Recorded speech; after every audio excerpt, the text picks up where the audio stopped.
사람은 생각보다 별로다. 정신과 의사가 수많은 환자를 상담하며 내린 결론입니다. 충격적으로 들리시나요? 하지만 이 한마디가 당신의 인간관계 고민을 단번에 해결해 줄 수도 있습니다.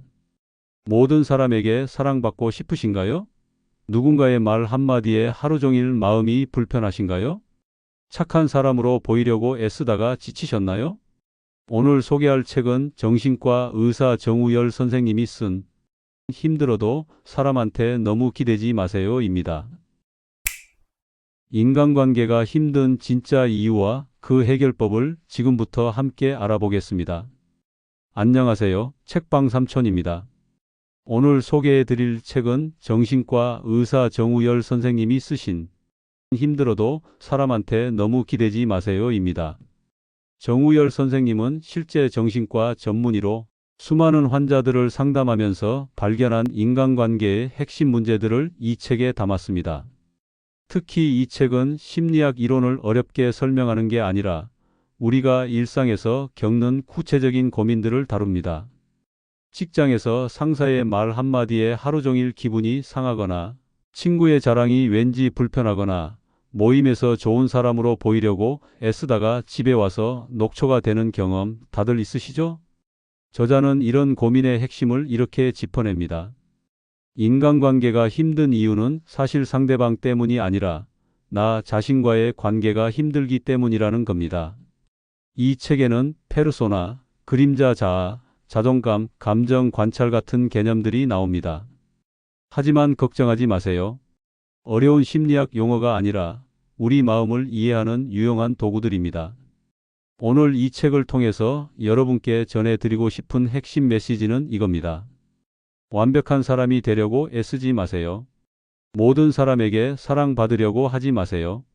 그냥 나 자신을 있는 그대로 이해하고 받아들이는 것, 그것이 진짜 편안한 인간관계의 시작이라는 겁니다.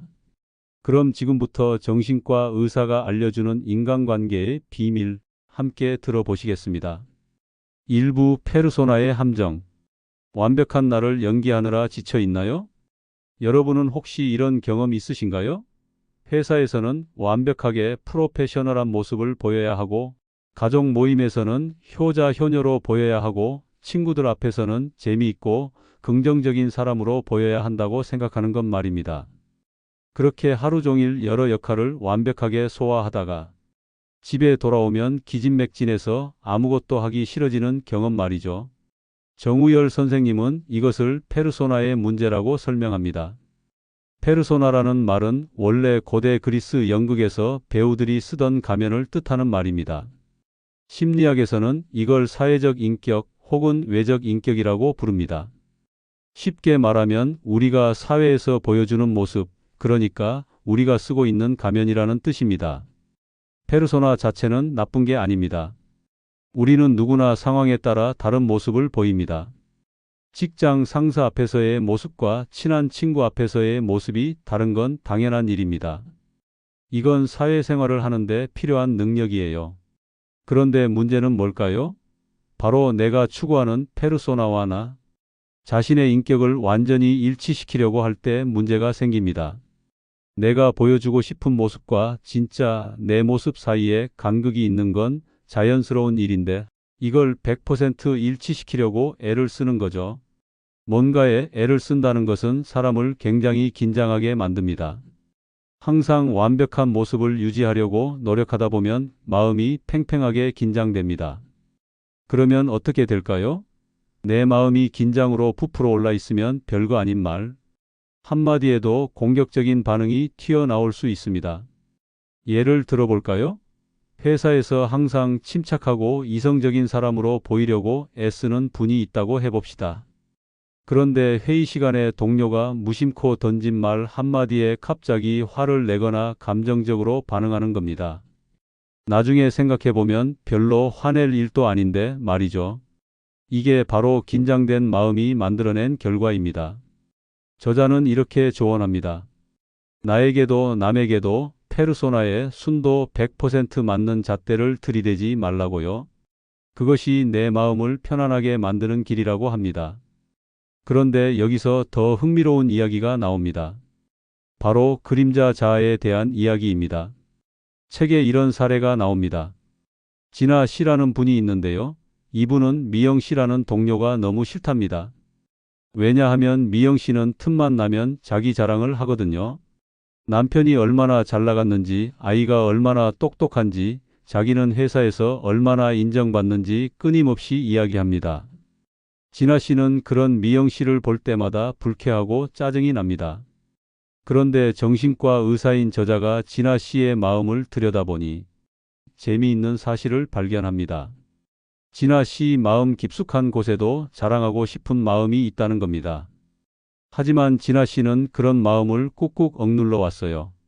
자랑하는 건 나쁜 거라고, 겸손해야 좋은 사람이라고 생각하면서 그런 욕구를 그림자 영역에 구겨 넣어버린 거죠. 그러다 보니 스스럼없이 자기를 사랑하는 미영 씨를 볼 때마다 그림자 영역에 있던 억눌린 자아가 의식 위로 자꾸 올라오면서 불쾌해지는 겁니다. 미영 씨가 문제가 아니라 사실은 진아 씨 자신이 억압하고 있던 욕구가 문제였던 거예요. 이게 바로 그림자 자아의 작동 방식입니다. 우리가 유독 싫어하는 사람의 모습은 사실 내가 억누르고 있는 나 자신의 모습일 수 있다는 겁니다. 그래서 저자는 이렇게 말합니다. 자기 자신을 중요시하는 것은 원래 인간의 기본적인 욕구이고 절대 나쁜 것이 아니라고요. 사회적 역할에만 충실하면서 자신의 본능, 자기 안의 짐승을 제대로 인정해주지 않으면 오히려 손해라는 겁니다. 짐승 같은 모습이 들통날까봐 노심초사하다 보면 마음이 불편하고 행동도 부자연스러워집니다. 화내고 싶을 때 화내고, 자랑하고 싶을 때 자랑하고, 쉬고 싶을 때 쉬는 것. 이런 본능적인 욕구들을 인정해 주는 게 오히려 건강한 거라는 겁니다. 물론 아무 때나 본능대로만 행동하라는 뜻은 아닙니다. 다만 내 안에 그런 욕구가 있다는 걸 인정하고 받아들이라는 겁니다. 그래야 마음이 편안해지고 역설적으로 타인과의 관계도 더 편해진다는 거죠. 저자는 간절할수록 완벽하게 잘 쓰려고 하지 말고 그냥 대충 써서 내기만 해보라고 조언합니다. 안 되면 말지 뭐 라는 생각으로 말이에요. 이 말이 처음에는 무책임하게 들릴 수도 있습니다. 하지만 이게 바로 페르소나의 압박에서 벗어나는 방법입니다. 완벽주의는 우리를 지치게 만듭니다. 모든 일을 완벽하게 해내야 한다는 강박, 모든 사람에게 좋은 모습을 보여야 한다는 압박, 이런 것들이 우리를 긴장시키고 결국 인간관계를 더 힘들게 만듭니다. 그래서 저자가 강조하는 것은 이겁니다. 나에게도 남에게도 완벽을 요구하지 말라는 것. 내가 때로는 짜증나고 게으르고 자랑하고 싶고 인정받고 싶은 존재라는 걸 인정하라는 것. 그게 바로 내 마음을 편안하게 만드는 첫걸음이라는 겁니다. 페르소나는 필요합니다. 하지만 그 가면과 내가 완전히 하나가 되려고 애쓸 필요는 없습니다. 가면은 가면일 뿐이고 그 뒤에 있는 진짜 나를 인정하고 사랑할 때 비로소 우리는 편안해질 수 있습니다. 2부 자존감의 진실. 남의 시선이 아닌 나 자신을 보는 법.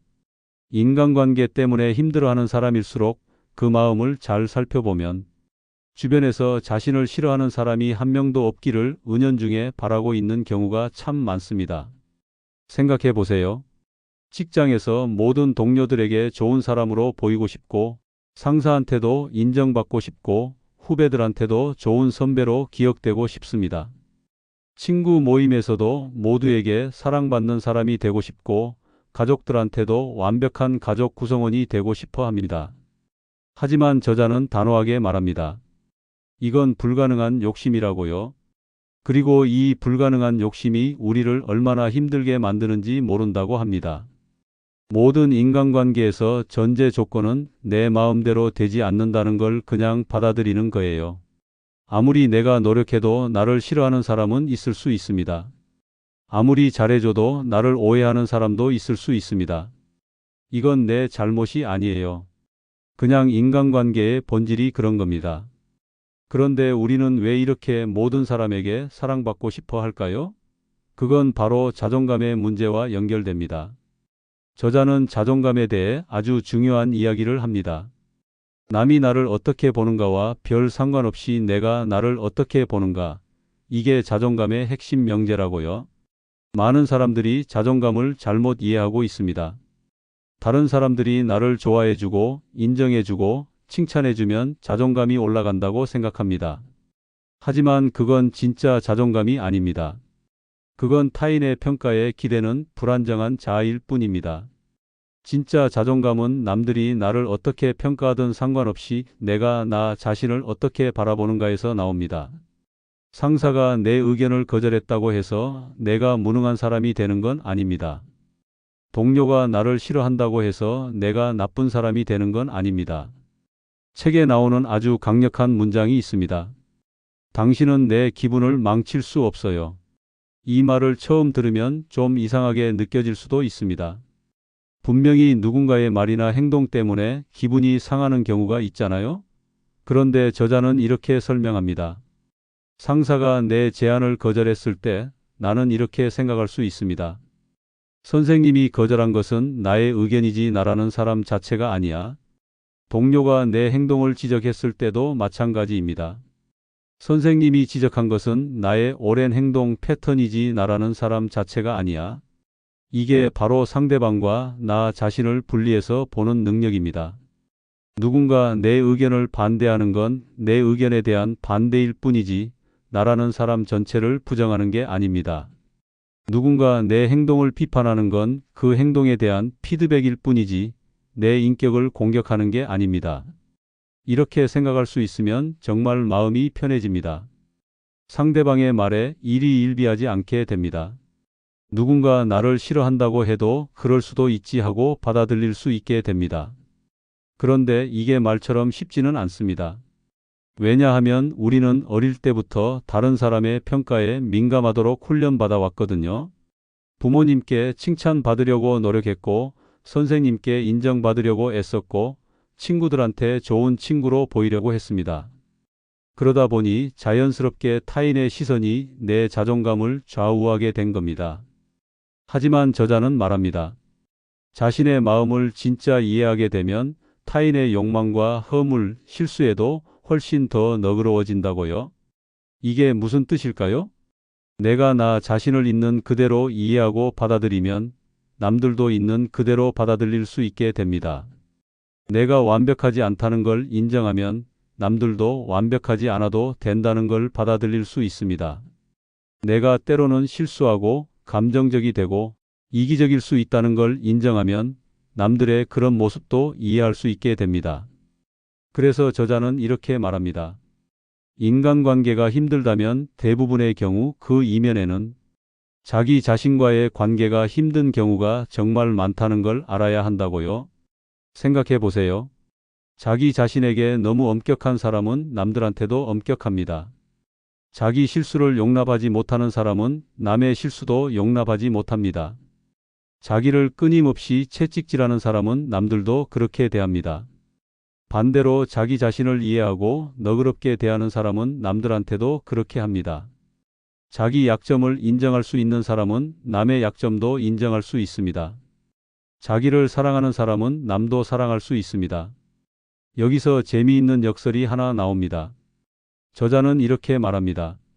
저 사람이 날 좋아하든 안 좋아하든 별로 상관없어라는 마음으로 자연스럽게 평소대로 상대를 대하면 오히려 나에게 호감을 느낄 가능성이 크다고요. 왜 그럴까요? 사람들은 본능적으로 압니다. 누가 진짜고 누가 가짜인지, 누가 자연스럽고 누가 애쓰는지, 좋아 보이려고 애쓰는 사람보다 자기 자신에게 편안한 사람이 훨씬 더 매력적입니다. 인정받으려고 노력하는 사람보다 이미 자기 자신을 인정하는 사람이 훨씬 더 신뢰가 갑니다. 그래서 진짜 자존감이 높은 사람은 역설적으로 타인의 평가에 연연하지 않습니다. 누가 자기를 좋아하든 싫어하든 크게 개의치 않습니다. 자기 자신을 알고 자기 한계를 인정하고 그럼에도 불구하고 자기를 사랑하기 때문입니다. 배려는 하되 절대 희생하지 말라는 저자의 조언도 같은 맥락입니다. 자기 자신을 중요시하는 것은 원래 인간의 기본적인 욕구이고 절대 나쁜 것이 아닙니다. 남을 배려하는 것도 중요하지만 그 과정에서 나 자신을 희생시킬 필요는 없다는 겁니다. 많은 사람들이 착한 사람으로 보이기 위해 자기 자신을 희생합니다. 하기 싫은 일도 하고, 가고 싶지 않은 모임도 가고, 듣기 싫은 이야기도 참고 듣습니다. 그러다가 나중에는 지쳐서 쓰러지거나, 어느 순간 폭발해 버리거나, 관계를 완전히 끊어버립니다. 하지만 건강한 관계는 그런 게 아닙니다. 내가 먼저 나 자신을 존중하고 사랑할 때, 비로소 남도 진정으로 존중하고 사랑할 수 있습니다. 내가 나를 소중히 여길 때 남들도 나를 소중히 여기게 됩니다. 자존감의 핵심은 결국 이겁니다. 남이 나를 어떻게 보든 나는 나 자신을 어떻게 볼 것인가? 이 질문에 대한 답을 스스로 가지고 있을 때 우리는 비로소 타인의 평가로부터 자유로워질 수 있습니다. 3부 감정 다루기. 조절이 아닌 관찰의 기술. 우리는 어릴 때부터 이런 말을 많이 들으며 자랐습니다. 화내지 마, 질투하면 안 돼, 슬퍼하지 마, 부정적으로 생각하지 마. 그러다 보니 자연스럽게 부정적인 감정은 나쁜 것이고 좋은 사람이 되려면 항상 긍정적이어야 한다고 생각하게 됩니다. 하지만 정신과 의사인 저자는 단호하게 말합니다. 부정적인 감정들조차 매우 정상적인 것이라고요. 절대 나쁜 게 아니라고 합니다. 화가 나는 것도, 질투하는 것도, 슬픈 것도, 짜증나는 것도 모두 인간이라면 당연히 느끼는 감정들입니다. 문제는 우리가 이런 감정들을 느끼면 안 된다고 생각하면서 억압하려고 한다는 겁니다. 화가 나는데 화내면 안 된다고 참습니다. 질투가 나는데 질투하면 나쁜 사람이라고 생각하며 그 감정을 숨깁니다. 슬픈데 슬퍼 보이면 약해 보일까봐 웃으려고 애씁니다. 그런데 억눌린 감정은 어디로 갈까요? 사라지지 않습니다. 마음속 어딘가에 쌓여 있다가 엉뚱한 순간에 터져 나옵니다. 별것 아닌 일에 갑자기 폭발하거나 관계없는 사람한테 화풀이를 하거나 이유 없이 우울해지거나 합니다. 저자는 남들이 보기에 바람직한 것들만 우리 인생에 필요한 게 아니라고 말합니다. 솔직한 마음을 토해내야 한다고요. 나의 감정을 들여다보고 있는 그대로 표현하는 연습이라도 해보라고 합니다. 그것만 반복해서 여러 번 하다 보면 문제는 저절로 해결되고 있을 거라고 합니다. 여기서 가장 중요한 개념이 나옵니다. 바로 감정은 조절하는 것이 아니라 관찰하는 것이라는 겁니다. 많은 사람들이 감정 조절을 이야기합니다. 화가 나도 참아야 하고 슬퍼도 견뎌야 하고 불안해도 극복해야 한다고 생각합니다. 하지만 저자는 이런 접근이 잘못됐다고 말합니다. 감정을 조절하려고 하면 할수록 오히려 그 감정에 더 휘둘리게 된다는 겁니다. 대신 저자가 제안하는 방법은 감정을 관찰하는 겁니다. 지금 내가 화가 났구나. 지금 내가 질투를 느끼고 있구나. 지금 내가 불안하구나. 이렇게 내 감정을 있는 그대로 바라보는 겁니다. 판단하지 않고 바꾸려고 하지 않고 그냥 관찰하는 겁니다.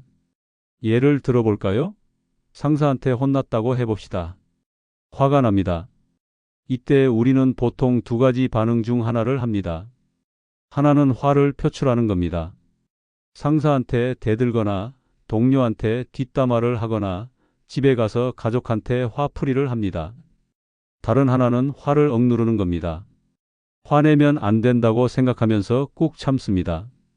하지만 관찰한다는 건 이런 겁니다. 아, 지금 내가 화가 났구나. 가슴이 답답하고 얼굴이 화끈거리네. 주먹을 꽉 쥐고 있네. 상사한테 욕을 하고 싶은 생각이 드네. 이게 바로 화라는 감정이구나. 이렇게 내 감정과 신체 반응을 있는 그대로 바라보는 겁니다. 신기하게도 이렇게 관찰만 하면 감정이 조금씩 가라앉습니다. 왜 그럴까요? 감정은 인정받기를 원하기 때문입니다. 내가 내 감정을 있는 그대로 봐주고 인정해주면 그 감정은 할 일을 다 했다고 생각하고 물러갑니다. 하지만 감정을 억누르거나 무시하면 그 감정은 더 크게 소리칩니다. 나 여기 있어. 나 좀 봐줘. 하면서 더 강하게 나타납니다. 그래서 참으면 참을수록 나중에 더 크게 폭발하는 겁니다. 저자는 또 이렇게 말합니다. 짐승 같은 모습이 들통날까봐 노심초사하다 보면 마음이 불편하고 행동도 부자연스러워진다고요. 사회적 역할에만 충실하면서 자신의 본능, 자기 안의 짐승을 제대로 인정해주지 않으면 오히려 손해라는 겁니다. 여기서 말하는 짐승이란 뭘까요? 바로 우리 안의 원초적인 감정과 욕구들입니다. 화내고 싶고, 게으르고 싶고, 욕하고 싶고, 때로는 폭력적인 생각까지 드는 그런 본능적인 부분들 말입니다. 많은 사람들이 이런 모습을 감춥니다. 착한 사람, 이성적인 사람, 품이 있는 사람으로 보이기 위해서요. 하지만 그렇게 계속 억누르다 보면 어떻게 될까요? 마음은 점점 더 불편해지고 행동은 더 부자연스러워집니다. 그리고 어느 순간 터져 나옵니다. 뉴스에서 종종 보는 사건들이 있습니다. 평소에 조용하고 착했던 사람이 갑자기 모범적인 직원이 어느 날 갑자기로 시작하는 사건들 말입니다. 이게 바로 억눌린 감정과 본능이 폭발한 경우입니다. 그래서 저자는 자기 안의 짐승을 인정하라고 합니다. 나한테도 화나고 질투나고 게으르고 이기적인 면이 있다는 걸 인정하라는 겁니다. 그게 나쁜 게 아니라 인간이라면 당연한 거라고요. 물론 그렇다고 해서 그 본능대로 다 행동하라는 뜻은 아닙니다. 화가 난다고 해서 상사를 때릴 수는 없죠. 게으르다고 해서 일을 안 할 수도 없습니다. 하지만 적어도 내 안에 그런 감정과 욕구가 있다는 걸 인정하고 받아들이는 건 필요하다는 겁니다. 나 지금 상사 때리고 싶을 만큼 화났네.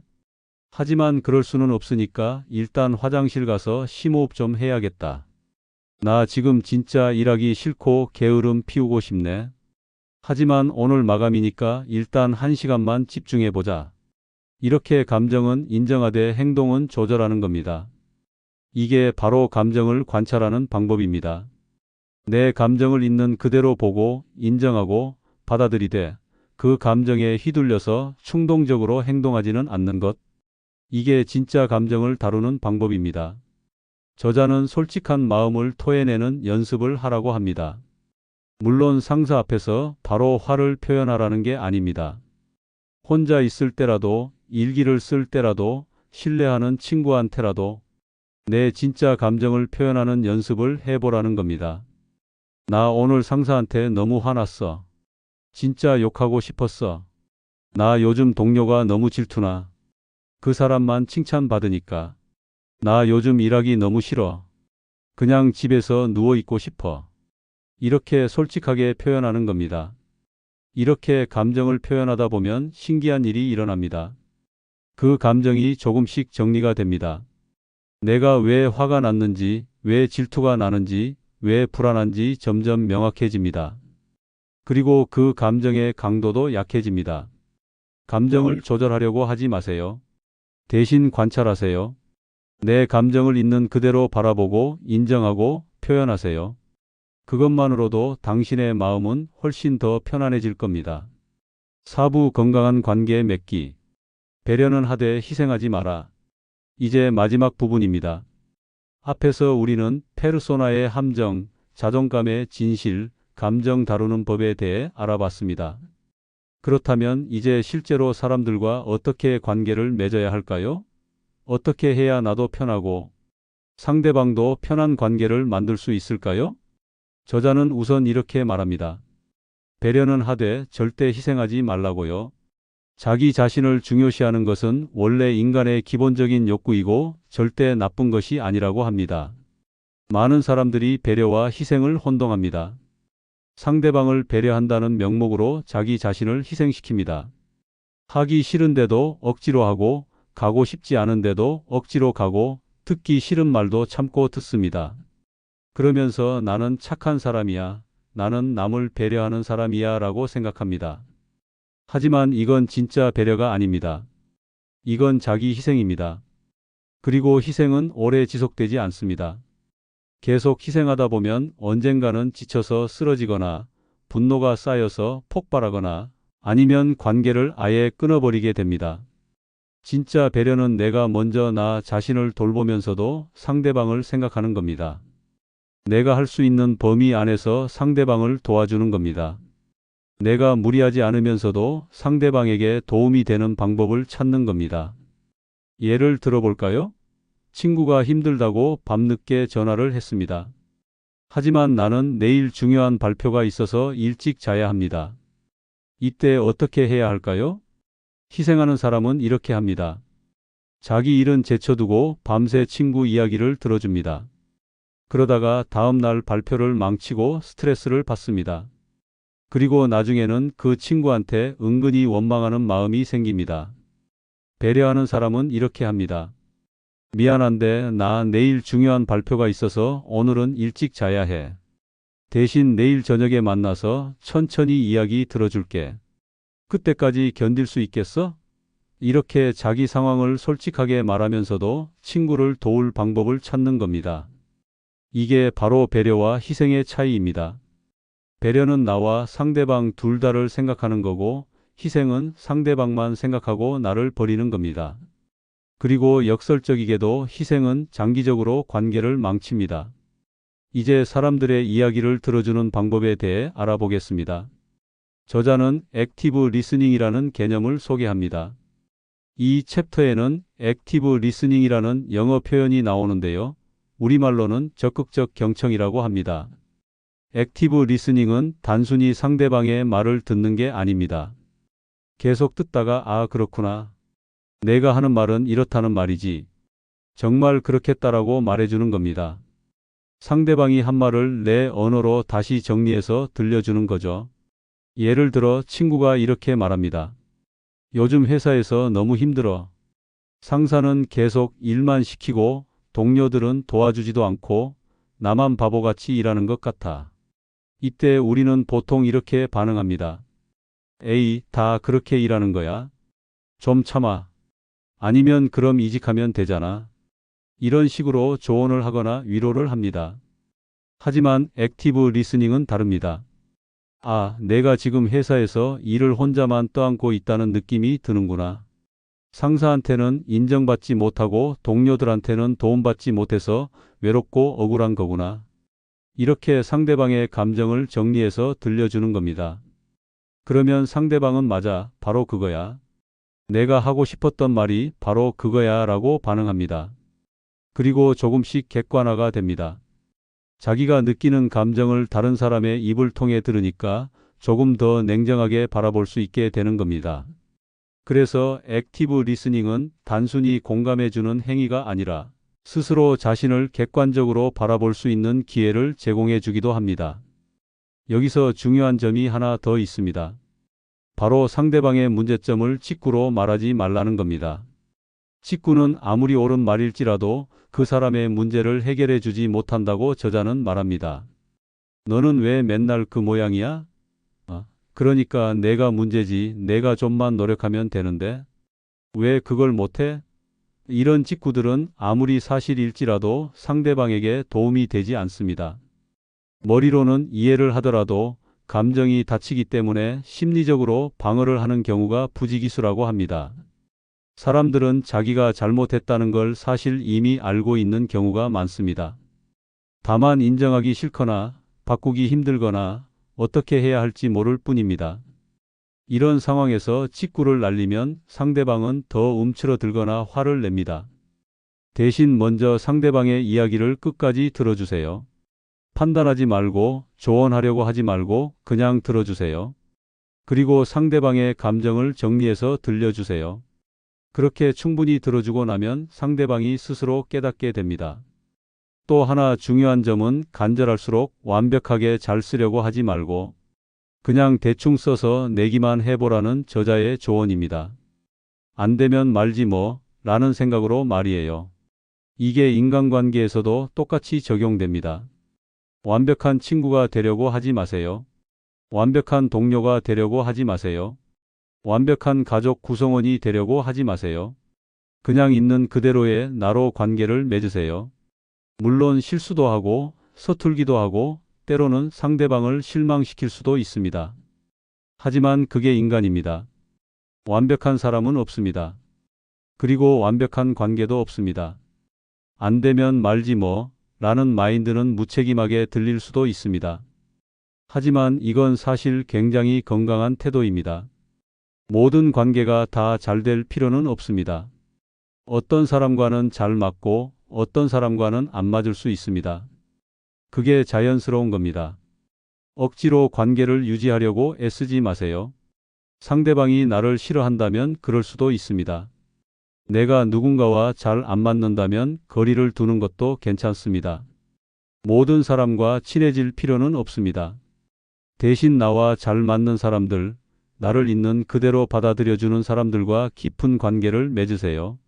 그런 관계에 에너지를 쏟으세요. 그게 훨씬 더 행복하고 건강한 삶입니다. 결국 건강한 관계의 핵심은 이겁니다.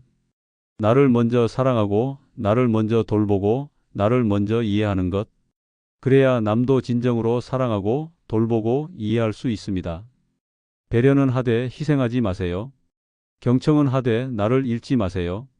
노력은 하되 완벽하려고 하지 마세요. 그리고 안 되면 말지 뭐, 라는 여유를 가지세요. 이게 바로 저자가 수많은 환자들을 상담하면서 깨달은 인간관계의 지혜입니다. 사람은 생각보다 별로일 수 있습니다. 하지만 그래도 괜찮습니다. 나도 별로일 수 있으니까요. 그리고 그게 바로 인간이니까요.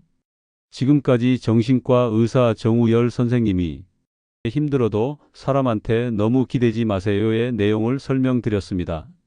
이 책의 핵심 메시지를 다시 한번 정리해 볼까요?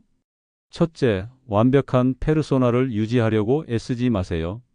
사회적 가면과 진짜 나를 일치시키려는 강박에서 벗어나세요.